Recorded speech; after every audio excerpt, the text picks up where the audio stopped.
Para mí el punto en el que estoy ahora, escribiendo y haciendo conferencias, es como una consecuencia natural de mi proceso de vida. El trabajo que hago en pro de la no discriminación y del respeto por las diferencias y la autoaceptación. Cada una de las cosas que he ido construyendo hasta ahora han sido parte de mi historia y es algo de lo que hablo mucho en las conferencias, y es que los sueños son como un mapa de ruta que te va poniendo en el siguiente punto del camino. Y mi vida es una prueba de eso. Cuando yo empecé a trabajar como modelo, la palabra empatía ni siquiera estaba de moda, casi nadie la usaba. Cuando llegué a modelar a Venezuela era una de las pocas modelos negras que trabajaba, pero yo quería que hubiera más.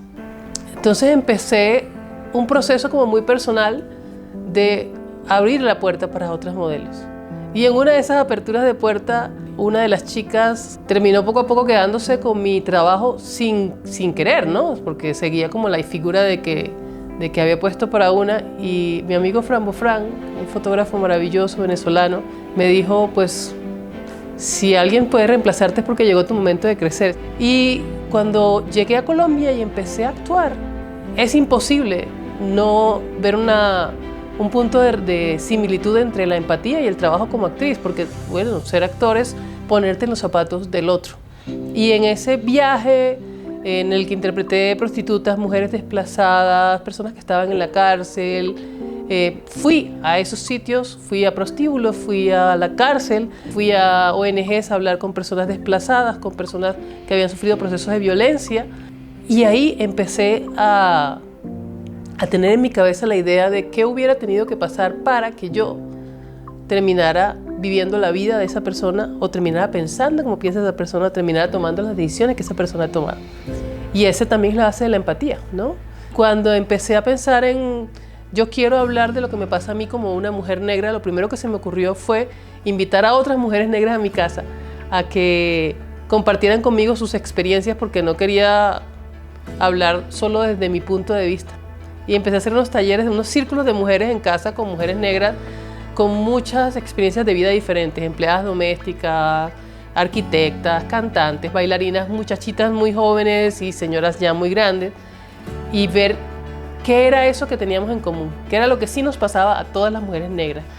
Y ahí nace Reconstruyendo Imaginarios, y uno de los puntos de Reconstruyendo Imaginarios efectivamente es la empatía, ¿no? Es empezar a ver al otro de una forma mucho más respetuosa.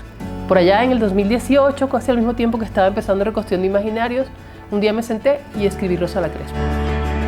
Rosa la Crespa es una niña que un día se despierta y se hace una pregunta al espejo como se la hacen miles de niñas. ¿Cómo me peino hoy?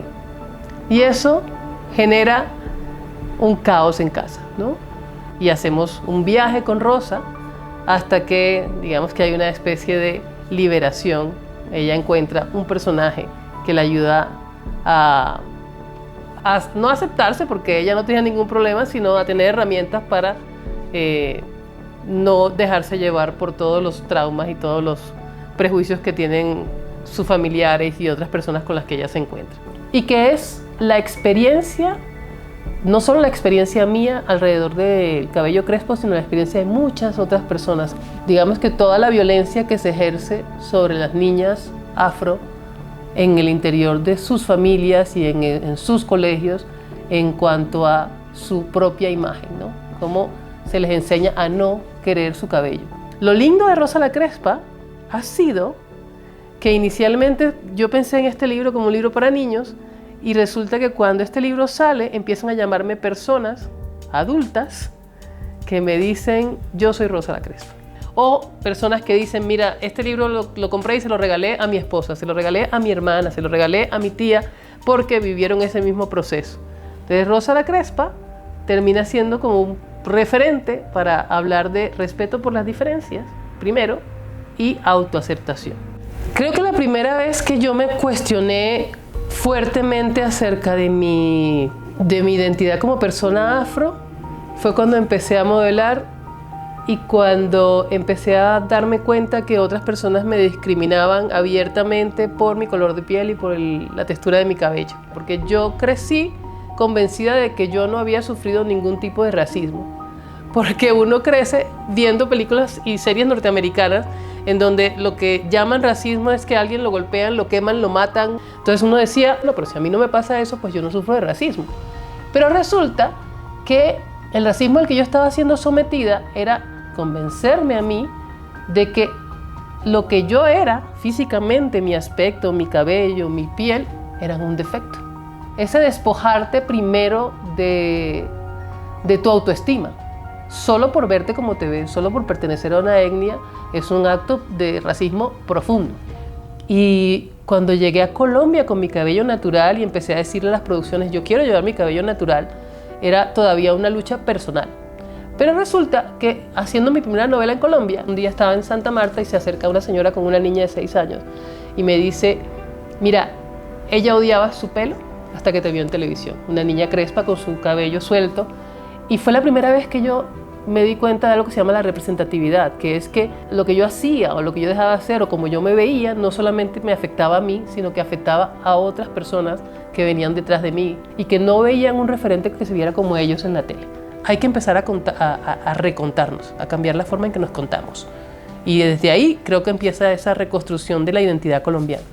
Para mí la democracia es una manifestación del poder político ciudadano que tiene que limpiarse de los sesgos, ese mecanismo a través del cual todos tenemos derecho a elegir y ser elegidos.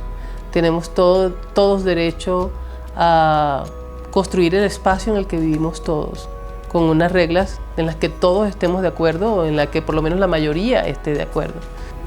Todos tenemos algo que podemos hacer, desde lo que somos, desde lo que hacemos, desde nuestro punto de vista. No hay que esperar a que creen una política de gobierno, que el gobierno tiene que crear las políticas. Claramente sí, pero no es solamente responsabilidad del gobierno en términos de la identidad del país. Es una responsabilidad colectiva en la que todos y cada uno de nosotros tiene que verse al espejo y decir, ok, esto es lo que soy, esto es lo que me enseñaron, tengo la obligación de cambiar las ideas que hacen daño, que me hacen daño a mí y que le hacen daño al otro, y tengo la obligación de dar lo mejor que yo pueda dar para los demás.